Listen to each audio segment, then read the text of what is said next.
ఖమ్మం జిల్లా నేలకొండపల్లి మండలం శంకరగిరి తండాలో సీతారామచంద్ర స్వామి ధ్వజస్తంభ మహోత్సవ కార్యక్రమంలో రెవెన్యూ శాఖ మంత్రి పొంగులేటి శ్రీనివాసరెడ్డి పాల్గొన్నారు. ఆయనకు ఆలయ అర్చకులు, గ్రామస్తులు ఘనస్వాగతం పలికారు. ఈ సందర్భంగా మంత్రి పొంగులేటి మాట్లాడుతూ ప్రజలందరూ ఎల్లప్పుడూ సుభిక్షంగా ఉండాలని, వివిధ రంగాల్లో ఉన్న వారందరినీ ఉన్నత శిఖరాలకు చేర్చాలని దేవుణ్ణి కోరుకుంటున్నానని అన్నారు. అనంతరం మంగాపురం తండాలో వివాహ వేడుకల్లో ఆయన పాల్గొని నిండు నూరేళ్లు చల్లగా ఉండాలని నూతన వధూవరులను ఆశీర్వదించి పట్టు వస్త్రాలను కానుకగా సమర్పించారు.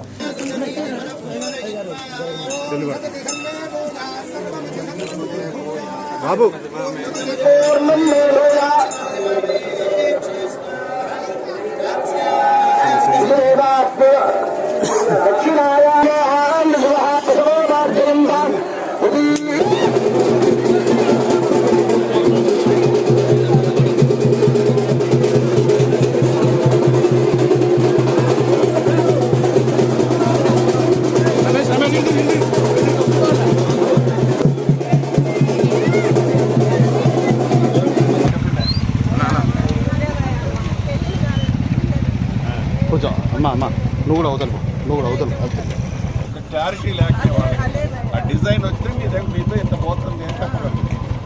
దానికోసం వెయిట్.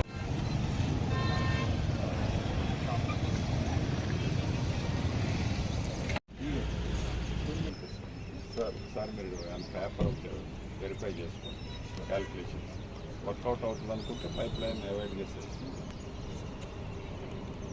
రోడ్డు కింద దీంట్లో ఈ అద్భుతమైనగా కట్టబోయే ఈ నగరంలో ఆడ ఎవరైతే నష్టపోతున్నారో వాళ్ళకి కొంత భూమిని అలాట్ చేయాలన్నది గవర్నమెంట్ పాలసీగా డిసైడ్ చేసుకుంది. దాంతో పాటుగా ఈ డ్రైనేజ్, దీనికి ప్యారల్గా ఒక డ్రైనేజీకి సంబంధించిన డిజైన్లు కూడా 1-2 డేస్లో రాబోతున్నాయి. మధ్య మధ్యలో లోకల్గా వచ్చే వాటర్ స్ట్రీమ్స్ ఏవైతే ఉన్నాయో వాటికి సంబంధించిన దాన్ని కూడా ఈ డ్రైన్లో కలిపేదానికి ప్రిపరేషన్స్ యాజ్ పర్ డ్రాయింగ్ మీద ప్రిపేర్ చేసుకొని ఏవైతే బాటమ్ నెక్స్ అడ్డిల్స్ ఉన్నాయో అవన్నీ కూడా ఇప్పుడు నా ఒక షేప్ వచ్చింది.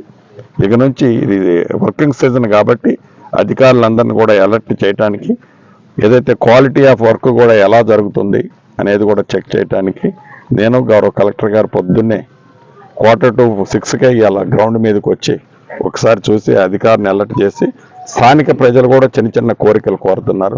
అయ్యా నాది ఎంత దూరం పోతుంది, నాకు నష్టం పోతుంది, ఇల్లు పోతుంది అది అన్నప్పుడు వాళ్ళందరినీ కూడా ఏ పేదోడిని ఈ ప్రభుత్వం ఇబ్బంది పెట్టదు. ఏ పేదోడిని ఇబ్బంది పెట్టాలన్న ఆలోచన ఈ ప్రభుత్వానికి ఎప్పుడూ ఉండదు. కాబట్టి ప్రజలకు కూడా ఈ కరగట్ట పక్కన ఉన్నోళ్ళు భవిష్యత్తులో రివర్ ఫ్రంట్ ముందు మీకు అద్భుతంగా కట్టబోయే కాలనీలో నష్టపోయిన వాళ్ళకి భూమిని ఇక్కడ ఇచ్చే కార్యక్రమాన్ని కూడా వడివడిగా గౌరవ కలెక్టర్ గారు వాళ్ళ అధికారులతో అంతా డ్రాయింగ్ కూడా ఇందాక మీకు చూపించినట్టు ఒక మ్యాప్ కూడా తయారు చేశాం. వర్క్ను కూడా రాబోయే కపుల్ ఆఫ్ డేస్లో ఆ కాలనీకి సంబంధించింది కూడా వర్క్ కూడా శ్రీకారం చుట్టబోతుంది. దీంట్లో కూడా కొన్ని కుట్రాలు జరుగుతున్నాయి. మా గౌరవ కలెక్టర్ గారు, మా అధికారులు చెప్తున్నారు, తెరనికుండి అంటే ఈ క్రెడిట్, ఈ పేదోడిని రక్షించే క్రెడిట్ మళ్ళీ కాంగ్రెస్ ప్రభుత్వానికి, ఇందిరమ్మ రాజ్యానికి పోతే వాళ్ళ ఉనికికి ప్రమాదము అని తెరనుకుండి కొన్ని కుట్రాలు ఈ రైతుల్ని ప్రొవోక్ చేయటం, నష్టపోయిన ఏంది నువ్వు చెప్పేది? పేదోడి కష్టం తెలిసిన ప్రభుత్వం ఈ ప్రభుత్వం, పేదోడి కష్టాలని తీర్చడానికి వచ్చిన ప్రభుత్వం ఈ ప్రభుత్వం. మీరు మంచి సూచనలు ఇస్తే తప్పకుండా తీసుకుంటాం. కుట్రాపూరితమైన మీరు ఏదన్నా చేయాలని చూస్తే ప్రజలు గమనిస్తున్నారు. ఒకసారి 2 సార్లు బుద్ధి చెప్పారు, మళ్ళీ బుద్ధి చెప్తారు.